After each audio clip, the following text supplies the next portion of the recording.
Mes chers collègues, l'ordre du jour appelle l'examen du projet de loi numéro 03-2025 autorisant le président de la République à ratifier la convention entre le gouvernement de la République du Sénégal et le gouvernement du Royaume du Maroc sur l'assistance aux personnes détenues et sur le transfèrement des personnes condamnées, signé le 17 décembre 2004 à Rabat, Maroc. La parole est à M. Abdoul Khadir Sonko, rapporteur de l'intercommission constituée par la Commission des Affaires étrangères des Sénégalais de l'extérieur et de l'intégration africaine et la Commission des lois de la décentralisation du travail et des droits humains. Monsieur Sonko, vous avez la parole.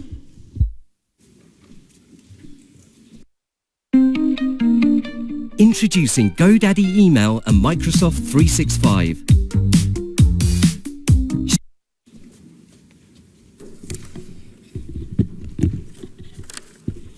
Merci, Monsieur le Président.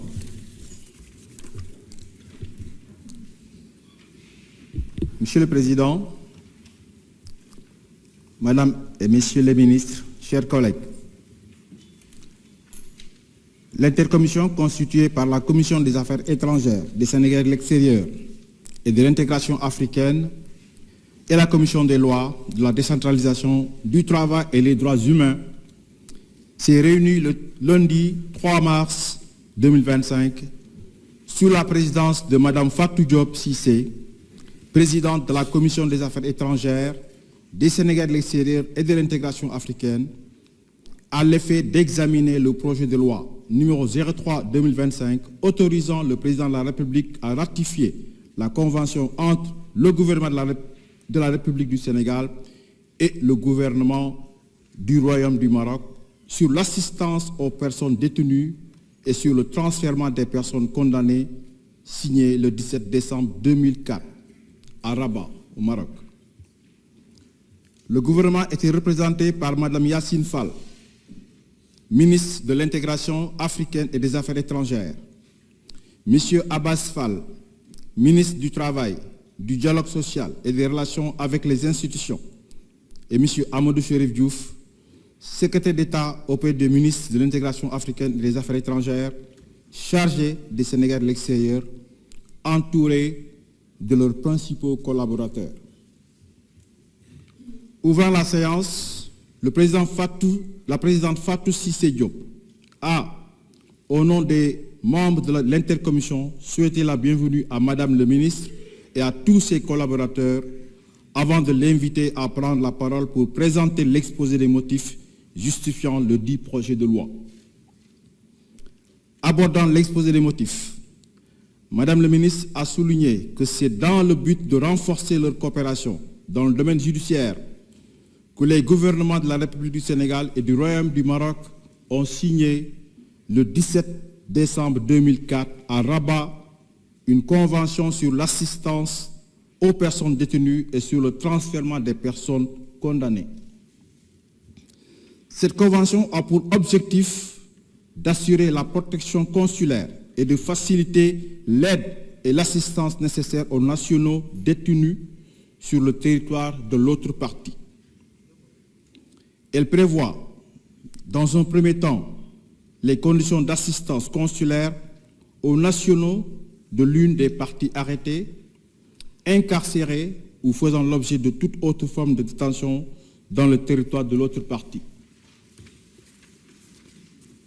Par ailleurs, la Convention fixe les conditions et les modalités du transfèrement des personnes condamnées ainsi que des motifs de refus et les effets juridiques du transfèrement. Madame la ministre a également indiqué que les questions relatives aux frais liés au transfèrement des personnes condamnées et à la désignation des autorités chargées de la mise en œuvre de cet instrument juridique sont également prises en charge par la Convention. Conformément à l'article 22, la Convention sur l'assistance aux personnes détenues et sur le transfèrement des personnes condamnées entre en vigueur le premier jour du deuxième mois suivant la date de la dernière notification, attestant de l'accomplissement des formalités constitutionnelles dans chacun des deux États. Poursuivant son propos, Madame le ministre a souligné que la ratification par le Sénégal de cette convention permettra à notre pays, d'un point de vue institutionnel, d'étendre son réseau de coopération en matière judiciaire et sécuritaire, particulièrement en Afrique. Plus précisément, elle permettra, au regard de l'importance de la communauté sénégalaise établie au Maroc, de garantir la sécurité juridique et judiciaire de nos concitoyens dans ce pays, en leur donnant la possibilité de bénéficier d'une assistance consulaire en cas d'arrestation, d'incarcération ou de toute autre forme de détention dans le territoire du Royaume du Maroc, dans l'esprit de la Convention de Vienne sur les relations consulaires du 24 avril 1963. Madame la ministre dira enfin que l'entrée en vigueur de cet instrument contribuera à favoriser de meilleures conditions de réinsertion à nos compatriotes condamnés au Maroc en leur permettant de purger le reste de leur peine au Sénégal. À la suite de cet exposé, vos commissaires ont adressé de vifs remerciements à Madame la ministre et à tous ses collaborateurs avant de formuler des préoccupations sur plusieurs points. Vos commissaires ont d'emblée salué les efforts consentis par le ministre pour répondre aux besoins des Sénégalais de l'extérieur, ainsi que la mise en œuvre d'un programme de migration circulaire. À cet effet, ils ont invité nos autorités à s'inspirer de bonnes pratiques pour le développement de notre pays, tout en incitant Madame le ministre à communiquer davantage sur les réalisations de son département. Ils ont également magnifié cet accord signé entre le Sénégal et le Maroc sur l'assistance aux personnes détenues et sur le transfèrement des personnes condamnées. Pour vos commissaires, cette convention contribuera au renforcement de la coopération entre nos deux pays en matière judiciaire. Aussi ont-ils souligné l'importance de cet accord qui s'inscrit dans une démarche souverainiste visant à protéger nos compatriotes partout où ils se trouvent dans le monde. Ainsi, ils ont préconisé d'étendre la signature d'un accord similaire à d'autres pays pour mieux assister nos compatriotes. Par ailleurs, vos commissaires ont déploré certains retards enregistrés dans la ratification des accords et conventions. Ils se sont particulièrement préoccupés du temps pris dans la ratification de cette convention signée en 2024 entre le Sénégal et le Maroc, tout en s'interrogeant sur les raisons de ce retard. Conscient que ce projet de loi suscite une vive controverse souvent liée à l'extradition, vos commissaires ont interpellé Madame la ministre sur les objectifs de cet accord. À ce titre, ils lui ont demandé des éclairages sur les personnes ciblées par la dite convention. En ce qui concerne le transfert des personnes condamnées au Maroc, vos commissaires ont attiré l'attention de Madame la ministre sur les conditions de détention en milieu carcéral qui semblent plus favorables au Maroc qu'au Sénégal. Ils se sont également interrogés sur les dispositifs mis en place pour accueillir ces détenus sans aggraver la situation du surpeuplement dans nos prisons. En outre, il a été noté par vos commissaires une différence entre les systèmes juridiques du Sénégal et du Maroc susceptibles d'entraîner des inégalités de traitement concernant le transfert des détenus. À cet égard, ils ont suggéré d'intégrer dans l'article 5 de la Convention les motifs de refus liés aux détenus dans les zones de conflit telles que le Sahara occidental, afin de garantir le respect du principe de non-refoulement de la Convention de Genève. Relativement à la cartographie des détenus, vos commissaires ont interpellé Madame le ministre sur le nombre de Sénégalais emprisonnés au Maroc, les types d'infractions commises et les frais associés à ce transfèrement. Sur un autre registre, vos commissaires ont évoqué la situation de 400 Sénégalais sans papier détenus dans les conditions précaires en Mauritanie. Il en est de même de la situation des mineurs sénégalais en détention en Espagne, qui est source de beaucoup d'inquiétudes. À cet égard, ils ont demandé que des mesures soient prises par le gouvernement pour les assister. En ce qui concerne les passeports, vos commissaires ont remercié le ministre pour les missions envoyées au Congo. Cependant, ils ont évoqué les difficultés rencontrées par certains compatriotes pour obtenir leur passeport. Cette situation nuit au renouvellement de leur séjour en France et demande au ministère d'apporter une plus grande diligence à ce problème. Reprenant la parole pour faire suite aux interpellations de vos commissaires, Madame le ministre a apporté les réponses ci-après. D'emblée, elle a précisé que la convention actuelle s'inscrit dans la continuité de la convention de coopération judiciaire d'exécution des jugements d'extradition signée en 1967 entre le Sénégal et le Maroc, ratifiée par les deux pays. En effet, la convention de 2004 a été signée pour tenir compte des évolutions juridiques en matière de réglementation liées au transfèrement des condamnés, tout en offrant une meilleure protection consulaire aux ressortissants des deux pays. Concernant le retard enregistré dans la ratification de cette convention, Madame le ministre dira que cette lenteur est due à plusieurs facteurs relatifs, entre autres, à la coordination entre les ministères techniques et le ministère de l'intégration africaine et des Affaires étrangères. En effet, l'appréciation de l'opportunité d'enclencher la procédure de ratification d'un accord bilatéral ou multilatéral relève des départements techniques. C'est pourquoi, conscient de la forte attente de nombreux Sénégalais condamnés au Maroc, le gouvernement a décidé de ratifier cette convention. Elle a également soutenu que le Maroc l'avait déjà ratifié depuis 2008. Par ailleurs, Madame la ministre est largement revenue sur les objectifs de cet accord et sur l'intérêt de sa ratification par le gouvernement du Sénégal, qui reste soucieux de la protection des Sénégalais de l'extérieur.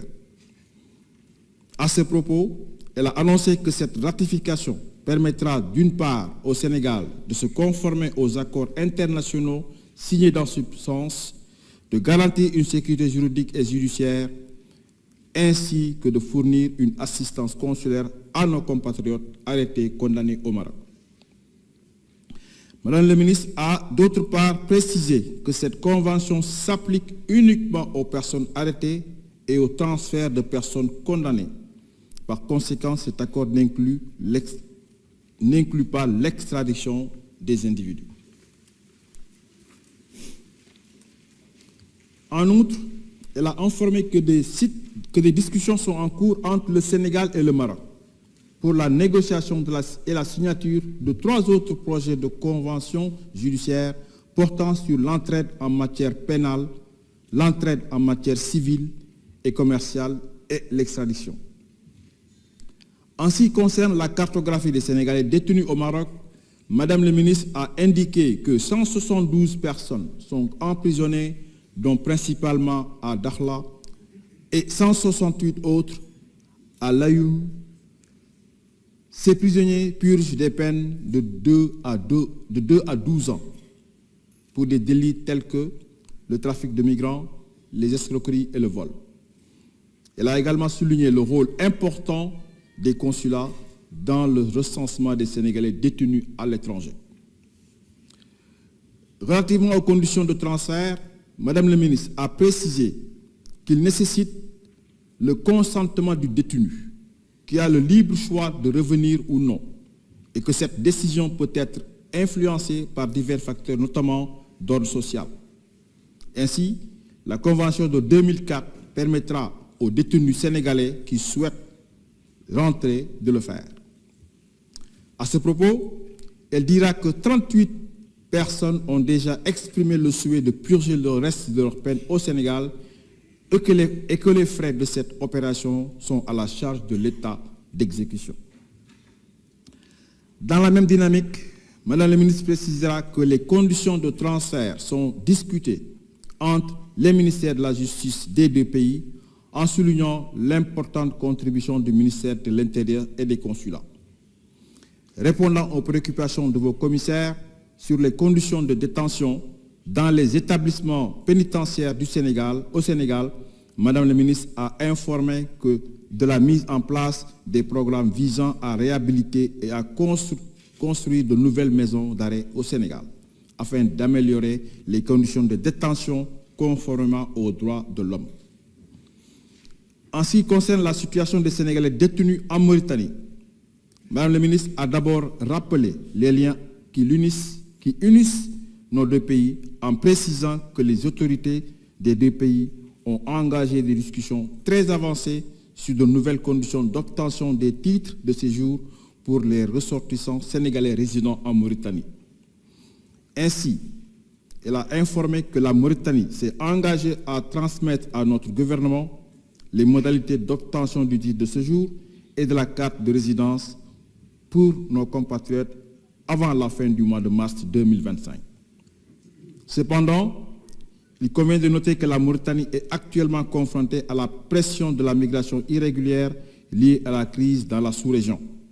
Toutefois, elle a fait part du fait que les autorités sénégalaises ont exprimé leur indignation face au traitement inhumain subi par les personnes arrêtées et rapatriées de manière involontaire par la Mauritanie.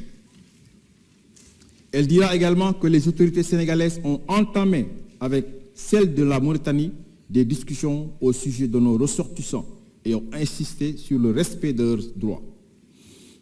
Concernant les questions de passeport, Madame la ministre a indiqué que leur gestion relève de la compétence du ministre de l'Intérieur qui collabore avec son département eu égard au rattachement de la diaspora sénégalaise au ministère de l'Intégration africaine et des Affaires étrangères.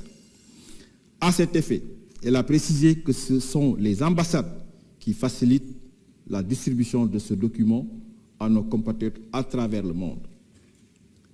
Elle fera également noter que les difficultés liées à la délivrance des passeports sont dues à l'absence de talons, tout en rassurant que des initiatives sont en train d'être mises en place pour y remédier et permettre au Sénégal d'asseoir sa souveraineté sur la production de ce document. Satisfaits de ces réponses apportées par Madame le ministre, vos compatriotes ont adopté à l'unanimité le projet de loi numéro 03/2025 autorisant le président de la République à ratifier la convention entre le gouvernement de la République du Sénégal et le gouvernement du Royaume du Maroc sur l'assistance aux personnes détenues et sur le transfèrement des personnes condamnées, signé le 17 décembre 2004 à Rabat, au Maroc. Il vous demande d'en faire autant s'il ne soulève de votre part aucune objection majeure.